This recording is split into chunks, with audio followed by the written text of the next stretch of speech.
Hola, hola a todos, bendiciones nuevamente, saludos queridos hermanos, queridas hermanas, bendiciones a todos y en esta ocasión continuamos con el siguiente capítulo de Romanos. Ahora estamos en Romanos capítulo 8, versículos 1 al 39.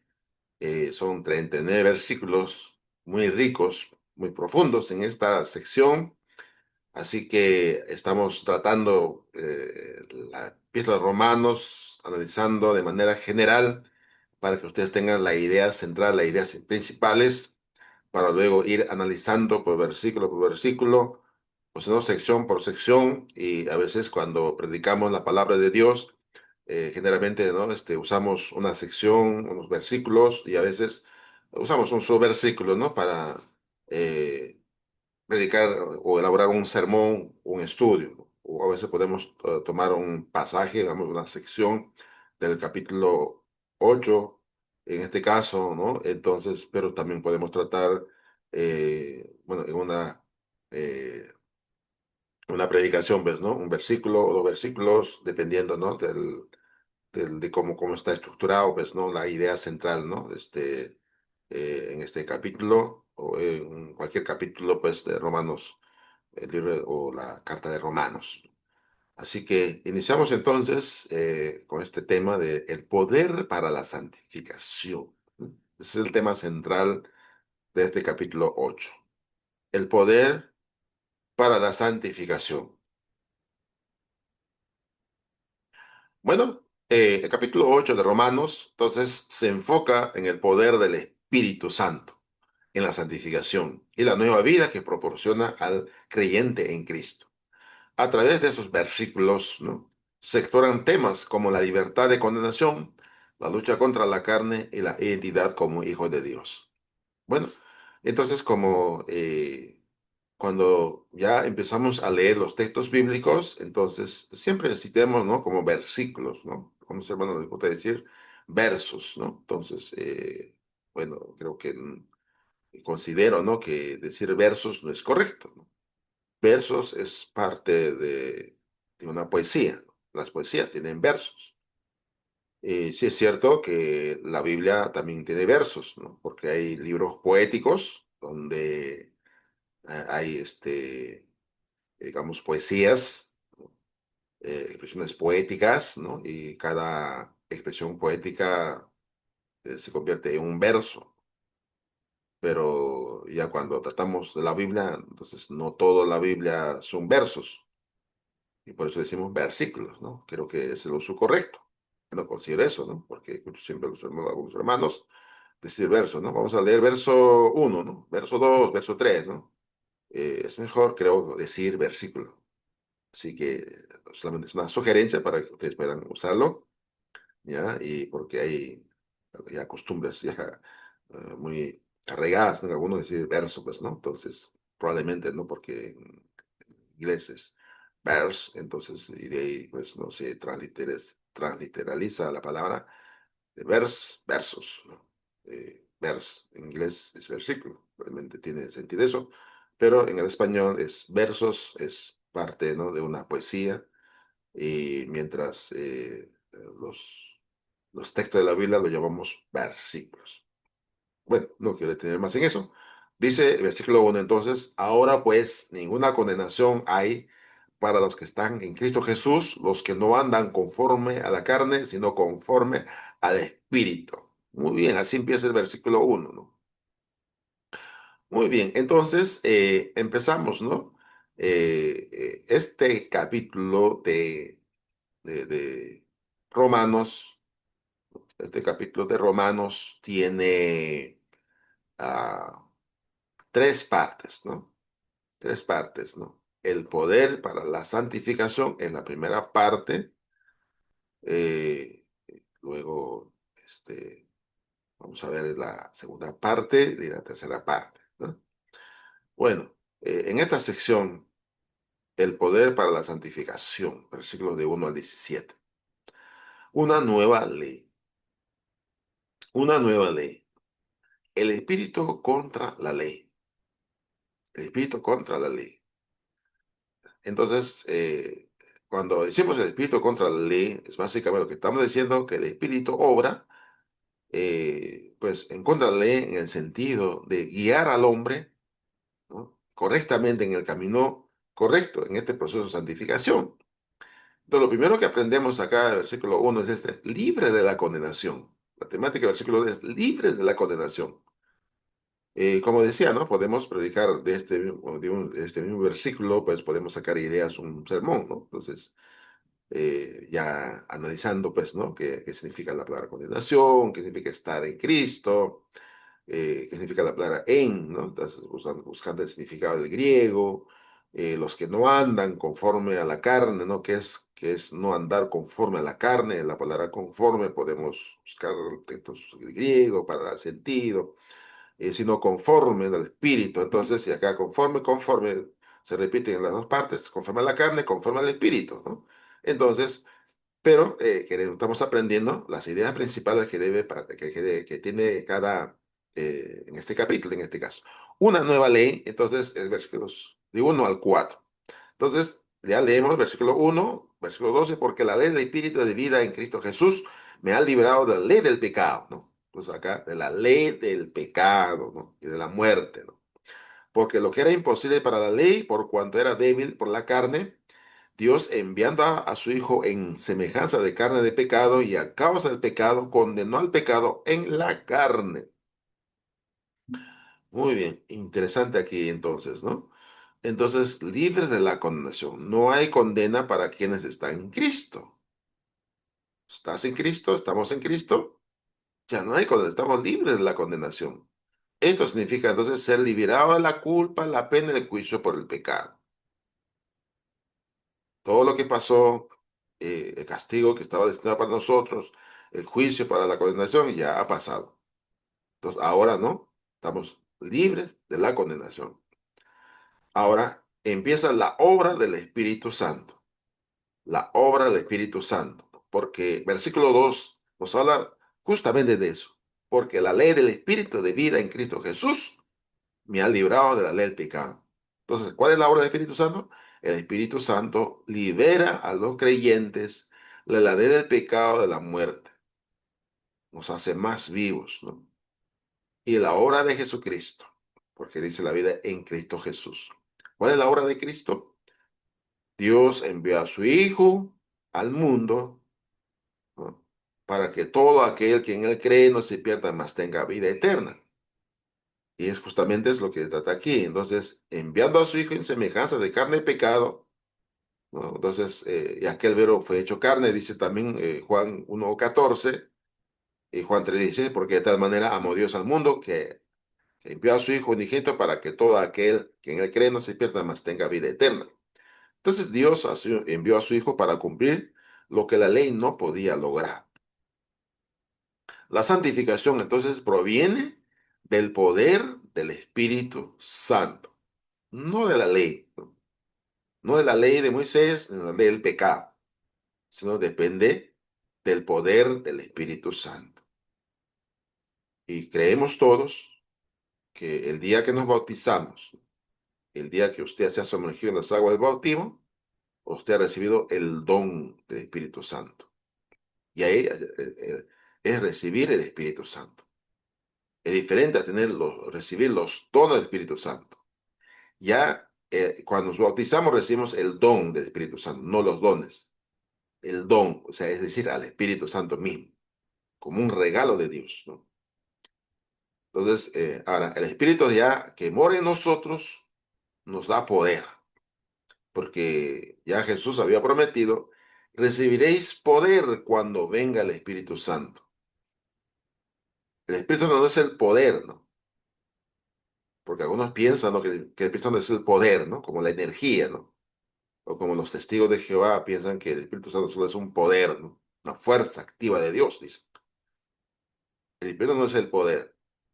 El Espíritu Santo nos da poder.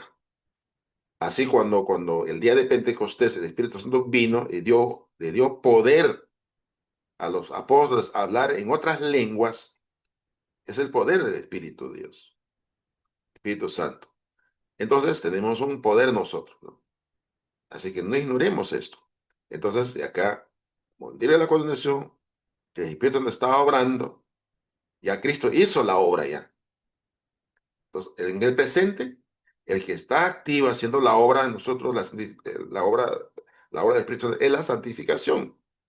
Nos libera, nos va santificando, nos va purificando nuestra vida. Entonces, y de ahí, entonces, entendemos que el Espíritu Santo ahora obra en nosotros. Pero la obra de Jesucristo ya fue hecha, ¿no? Cristo murió en la cruz por nosotros, ¿no? Entonces, el Espíritu, digamos, Cristo envió el Espíritu Santo, ¿no? Lo que había prometido también, como dice Juan, ¿no? Eh, en los evangelios explica justamente eso. En el discurso, ¿no? Del capítulo 16, 17 de Juan, nos habla también, ¿no? De que el Espíritu Santo vendría a nosotros, nos guiaría, nos ayudaría, nos consolaría. Bueno, la temática del Espíritu Santo es importante aquí. Entonces, Pablo está dando lo mismo, ¿no? Lo que Jesús había enseñado. Entonces, y acá una nueva lucha, ¿no? El espíritu contra la carne, ¿no? La condición, los que están en la carne, aquellos que viven según la carne. Entonces, leemos versículos ahora 5 en adelante, porque lo que son de la carne piensan en las cosas de la carne, porque lo que son del espíritu en las cosas del espíritu. Porque el ocuparse de la carne es muerte, pero el ocuparse del espíritu es vida y paz. Por cuando los designa la carne en enemistad contra Dios, porque no se sujetan a la ley de Dios, ni tampoco pueden, y los que viven según la carne no pueden agradar a Dios, ¿no? Entonces, así vamos leyendo, ¿no? Estos versículos. Entonces, aquí hay un paralelismo contrastado, ¿no? Contraste, ¿no? Paralelismo, Antonio, porque los que piensan en la carne, eh, pero los que son de la carne piensan en las cosas de la carne, pero los que son del espíritu en las cosas del espíritu. Muy bien, entonces, la condición de los que están en la carne es que sus pensamientos, sus intereses, sus proyectos están orientados a la carne, a lo temporal, a lo material, ¿no? Pero la condición de los que están en Cristo, los creyentes son guiados por el Espíritu, tienen vida para pasar de la muerte física y llevan a una vida espiritual, ¿no? ¿No? Mejor dicho, que a pesar de la muerte física, llevan a una vida espiritual, ¿no? A pesar de que estamos sujetos a la muerte física, pero llevan una vida espiritual. Entonces, los que son del Espíritu piensan en las cosas del Espíritu. Entonces, todos los planes, los proyectos, las ideas, los planes futuros, todo el proyecto de vida que hacemos nosotros es en Cristo. Entonces, si Dios quiere, si Cristo quiere, hagamos esto y aquello. Entonces, de aquí viene entonces la responsabilidad, ¿no? Para lograr esas metas, esos sueños que tenemos como cristianos, ¿no? Nuestro proyecto de vida, viene la responsabilidad de hacer morir las obras de la carne. Los creyentes, los cristianos, ¿no? Tienen la obligación de vivir conforme al Espíritu, lo que implica un compromiso de servir al Señor y evitar la vida carnal. Entonces, la responsabilidad es hacer morir las obras de la carne, las obras del pecado en nuestras vidas, ¿no?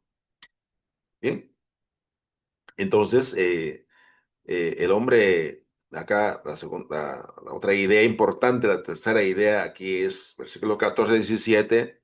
Es justamente esto, ¿no? Guiados por el Espíritu. Eh, bueno, aquí el tema será es un nuevo hombre, hijos de Dios, ¿no? Y ahí se enfatiza, ¿no? La idea de hijos de Dios, ¿no es cierto? A ver, 14, eh, porque todos los que son guiados por el Espíritu, porque es importante eso, ser guiado, porque justamente hemos estado hablando acá de ser guiados, ¿no? Pero hablar de la condición, pero sobre todo hemos concluido o hemos enfatizado acá sobre ser guiado por el Espíritu, ¿no? Ahora, un nuevo hombre, ¿no? Ese nuevo hombre, hijos de Dios. Es un nuevo concepto, ¿no? De lo que somos nosotros los creyentes, los cristianos, ¿no? Hijos de Dios. Porque todos los que son guiados por el Espíritu de Dios, estos son hijos de Dios. Esa es una nueva identidad. Una nueva identidad,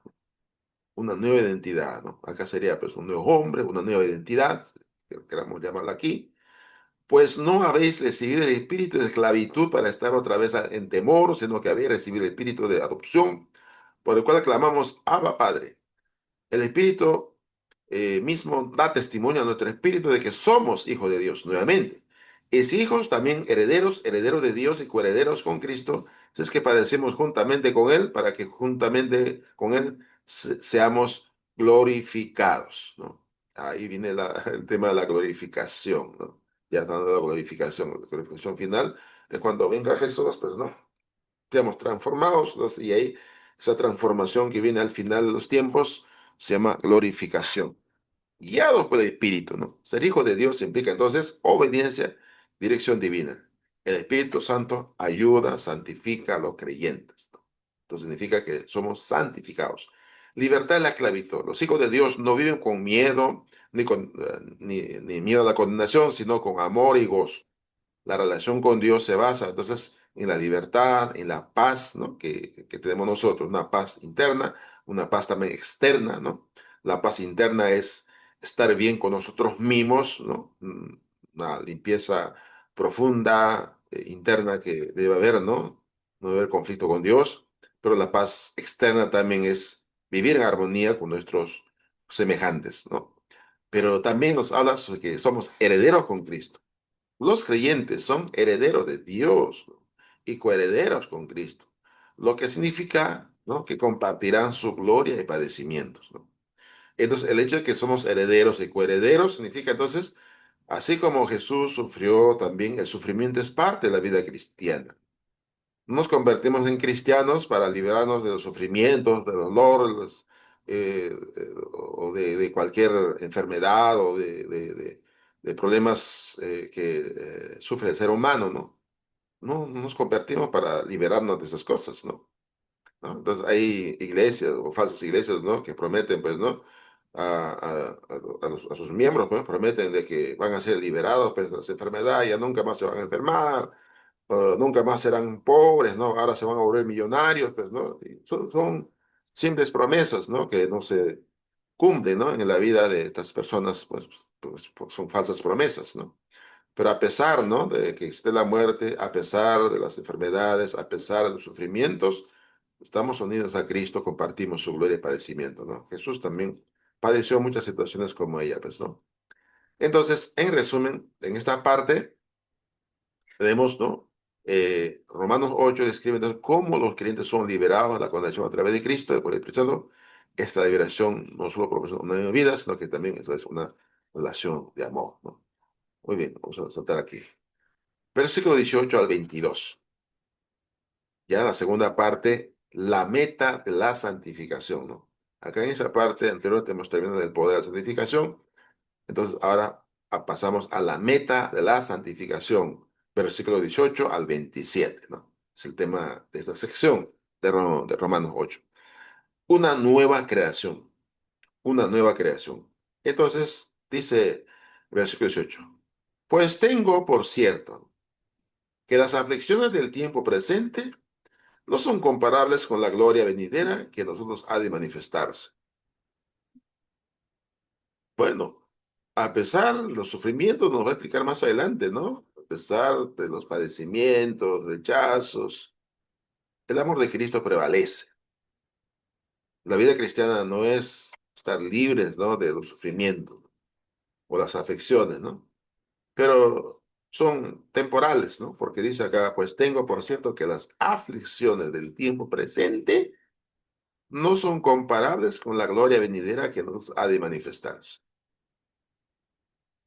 Porque el anhelo ardiente de la creación es el aguardar de la manifestación de los hijos de Dios. Porque la creación fue sujeta a vanidad, no por su propia voluntad, sino por causa del que la sujetó en esperanza. Porque también la creación misma será libertad a la esclavitud de corrupción, a la libertad gloriosa de los hijos de Dios. Porque sabemos que toda la creación gime a una y aún está con dolores de parto hasta ahora. En fin, entonces, esta parte nos habla sobre la gloriosa o la gloria futura, es el objetivo. más allá de nuestras luchas diarias, ¿no?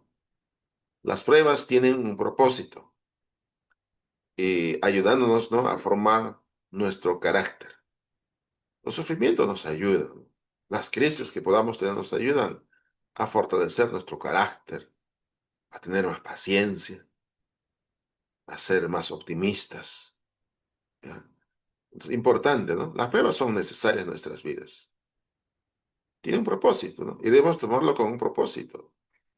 Cuando nos pasa algo en nuestras vidas, no debemos frustrarnos, ¿no? Pues estar haciendo algo malo, ¿no? O culpar a los demás, pues, ¿no? De nuestros fracasos, pues, ¿no? No fracasamos por culpa de otros, ¿no? Muchas veces fracasamos, ¿no? Por nuestros errores mismos, ¿no? Pero en esta parte, ¿no? Nos habla, ¿no?, de los sufrimientos, pero también nos habla de la creación. La creación misma sufre a causa del pecado, pero anhela la redención en la revelación de los hijos de Dios. Esa revelación de los hijos de Dios creo que viene a ser, ¿no?, ya lo que sería la glorificación final, ¿no? Pero la creación misma está sujeta. Entonces, cuando el hombre cayó en el pecado, por desobediencia, en el huerto de Edén, el hombre perdió, ¿no?, varias relaciones, ¿no? Varias relaciones. Creo que son cuatro relaciones que perdió. La primera relación que perdió es la comunión con Dios, ¿no? Se rompió esa relación, ¿no? La segunda relación que sufre el hombre es la relación con su prójimo, pues, ¿no? Lo primero que fue Adán y Eva culpándose, ¿no? No, la mujer que me diste, pues, ¿no? Ella me engatusó a tomar el fruto, ¿no? Y yo comí, ¿no? Él decidió comer. Él podría haber dicho, no, alto. Entonces, yo la culpa, ¿no? Eva echando la culpa a a la serpiente, me dijo, ¿no? Bien, esa es la segunda, ¿no?, ruptura que hiciste. La tercera ruptura es la relación con la creación, con relación a la creación. Espinos y cardos produce la tierra, ¿no? Maldita será la tierra por tu causa, ¿no? La tierra se vuelve maldita por causa de la desobediencia del hombre. No es maldita la tierra en sí. La tierra es bendita, ¿no? Porque la tierra produce todo el bienestar para el ser humano. No hay nada malo en la tierra. Todo lo que existe es bueno. Y todo lo que Dios creó es bueno. El malo es el hombre. La maldad que hay en el hombre, ese es lo malo, ¿no? El hombre destruye, el hombre usa las cosas de la creación para el mal, pues, ¿no? Muchos instrumentos son buenos, ¿no?, para usarlo, pero el ser humano lo utiliza para lo malo, ¿no? Así que, bueno, reflexionar en eso es bastante, ¿no? Entonces, ahora la creación misma sufre a causa del pecado, ¿no? Pero anhela la redención y la revelación de los hijos de Dios, ¿no? Entonces, y justamente aquí la bendición que viene, entonces la tierra es bendita, mientras estamos aquí, pero la tierra misma espera que los hijos de Dios sean, eh, tengan la redención final, ¿no? Y, y de esa manera sean glorificados, ¿no? Entonces, por dice acá, porque la creación misma será libertad de la esclavitud de corrupción, ¿no? Esclavitud de corrupción, porque la corrupción no es la creación, ¿no?, que esté corrupta, sino es el hombre, ¿no?, que está corrupto, pero dice acá, ¿no?, que será liberada de esa y a la libertad gloriosa los hijos de Dios. Bien, qué importante eso, pues, ¿no? Y esta libertad de los hijos de Dios, ¿no?, continúa con lo siguiente, porque dice, versículo 23, y no solo ella, ¿no? O sea, no solamente la creación, en un nuevo cuerpo, versículo 23 a 27, un nuevo cuerpo. Y no solo ella, ¿no?, o sea, la creación, sino que también nosotros mismos, que tenemos las primicias del Espíritu, las primicias, la presencia del Espíritu, el regalo del Espíritu, nosotros también gemimos dentro de nosotros mismos, esperando la adopción, la redención de nuestro cuerpo. Ya la adopción de ser hijos ya fue efectuada, ¿no? Hay otra adopción ahora, ¿no? La adopción, la redención de nuestro cuerpo, o sea, la redención final. La redención final. Nuestro cuerpo ya ha sido redimido por la sangre de Cristo. ¿Ya? Basta leer, ¿no? 2 Corintios 6, versículo 18 al 20. 1 Corintios también, capítulo 6, versículo 18 al 20 también, para hablar, ¿no? De tanto el cuerpo o la iglesia, pues, ¿no? Es santa, y que el Espíritu Santo mora en la iglesia y mora en el cuerpo del cristiano, entonces, y ahí, ¿no? Esperando la adopción, la redención de nuestro cuerpo. Porque en esperanza fuimos salvos, por la esperanza que se ve, desesperanza, porque lo que se ve, hay que esperarlo, pero si esperamos lo que vemos, con paciencia lo aguardamos. Y de igual manera, el Espíritu nos ayuda en nuestra debilidad, pues que hemos de pedir como conviene, no lo sabemos, pero el Espíritu mismo intercede por nosotros con gemidos indecibles, más el que escudriña los corazones sabe cuál es la intención del Espíritu, porque conforme a la voluntad de Dios intercede por los santos. Entonces, los creyentes, los cristianos, sienten la necesidad de una redención completa, esperan la gloria futura de sus cuerpos, ¿no? Cuando seamos resucitados, ¿no? Si estamos muertos, o seamos transformados si estamos vivos cuando viene Cristo. La salvación incluye, mis queridos hermanos, la justificación, la cual que ya expliqué en el capítulo 3 efectuada durante nuestra conversión, ¿no? Durante nuestro bautismo. La justificación ya fue efectuada.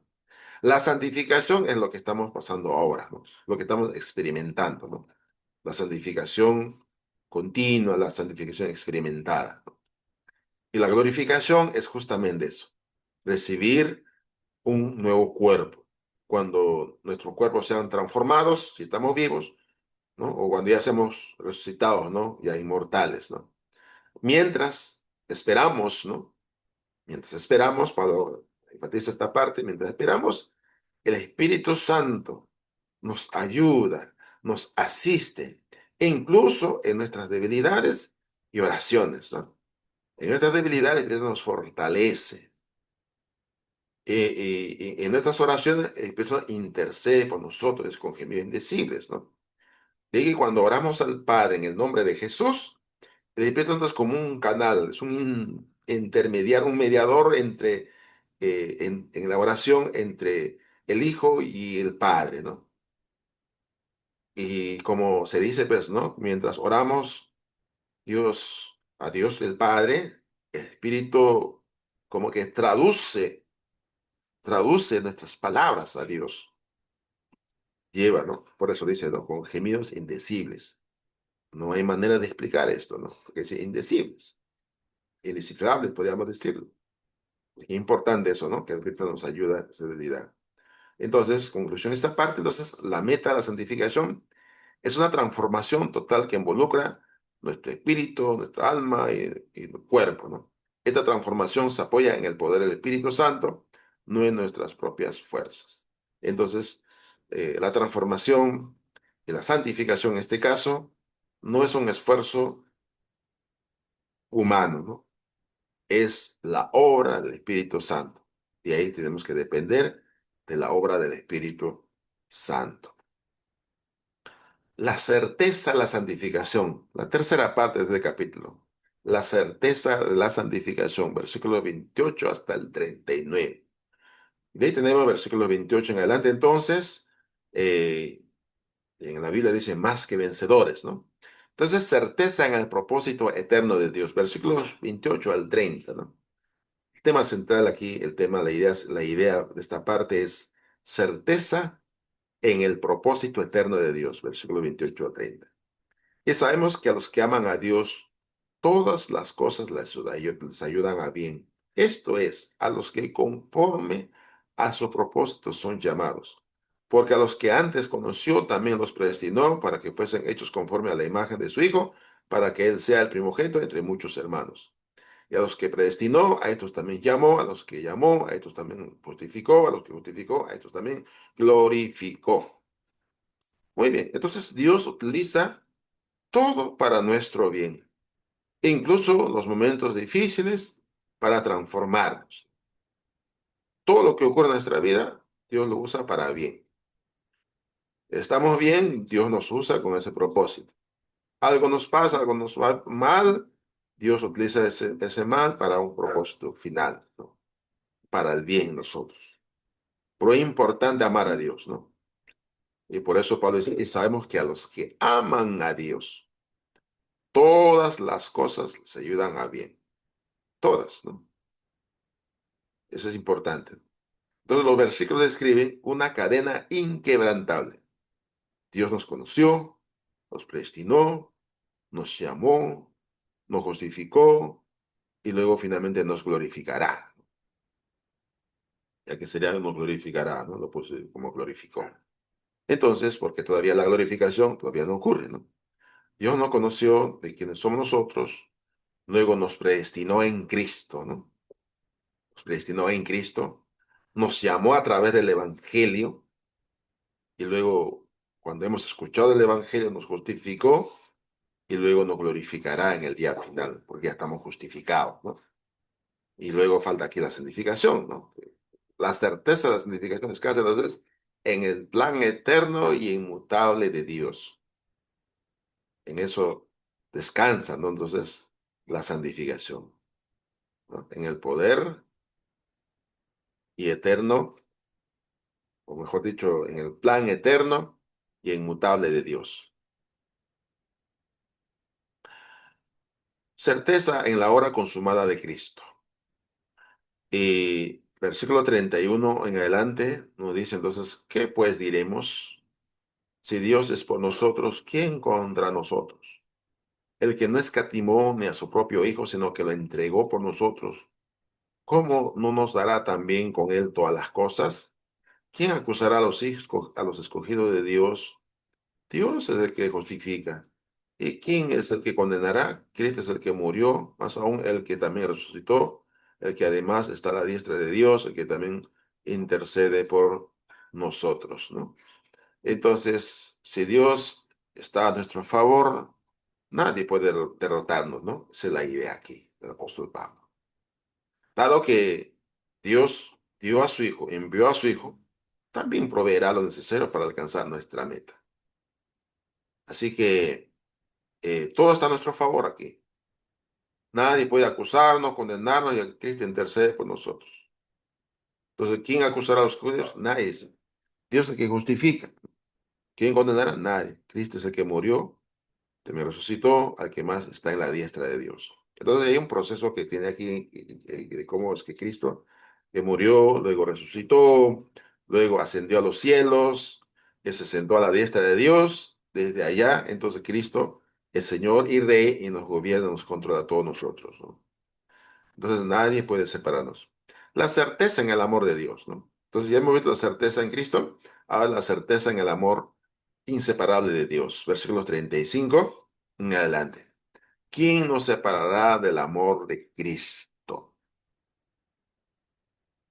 Tribulación, o angustia, o persecución, o hambre, o desnudez, peligro de espada, como está escrito, por causa de ti somos muertos todo el tiempo. Somos contados como ovejas de matadero. Antes, en todas estas cosas somos más que vencedores por medio de aquel que nos amó, por lo cual estoy seguro que ni la muerte, ni la vida, ni los ángeles, ni principado, ni potestad, ni lo presente, ni lo porvenir, ni lo alto, ni lo profundo, ni ninguna otra cosa creada nos podrá separar del amor de Dios, que es en Cristo Jesús, Señor nuestro, ¿no? Una poesía tremenda aquí, ¿no?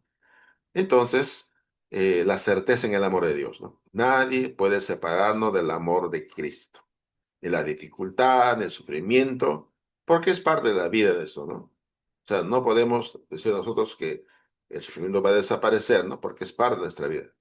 Los creyentes son más, ¿ya? Los creyentes son más que vencedores, ¿no? El amor de Dios es invencible, sin importar las circunstancias. El amor invencible de Dios, que nos habla, ¿no? Ni la muerte, ni la vida, ni poder espiritual, ni lo presente, ni lo futuro, ni lo alto, ni lo profundo, ni ninguna cosa creada podrá apartarnos de su amor. Muy bien.